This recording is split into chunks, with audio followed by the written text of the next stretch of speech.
Une cour de récréation comme les autres, avec ses disputes et ses petites bagarres qui cachent parfois des dangers plus sournois.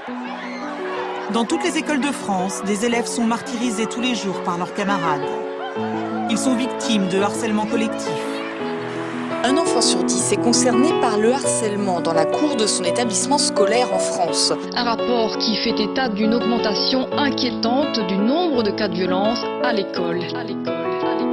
Petite Émilie, 6 ans et demi, est l'unique fille d'une famille reconstruite. Une mère pour qui elle est toute sa vie, et un beau-père qui l'aime comme si elle était de lui. Si gentille, si belle, des yeux qu'on sorcelle. Pour ceux de sa mère, elle en était la prunelle. Elle ne pouvait pas vivre l'une sans elle. Leur relation était devenue plus que fusionnelle.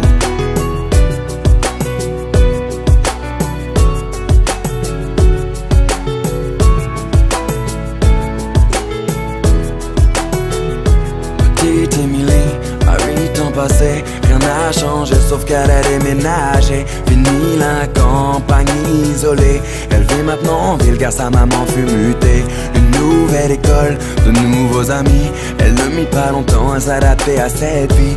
Du haut de ses 8 ans, on peut dire qu'elle est ravie, car tout va pour le mieux pour petite Émilie.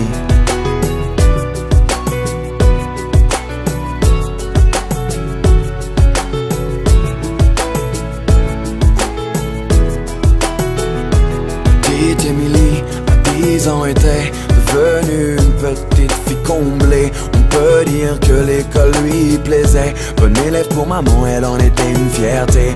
Un peu rondelette, de bonnes petites joues. Elle essuie les critiques de quelques jaloux. Devant les profs, ils l'appelaient bouffe-tout. Mais ce ne sont que des enfants après tout.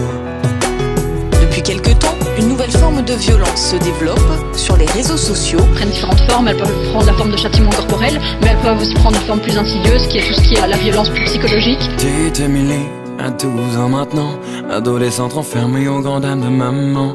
Fini le joli visage souriant, c'est une petite fille maussade qu'elle est devenue à présent.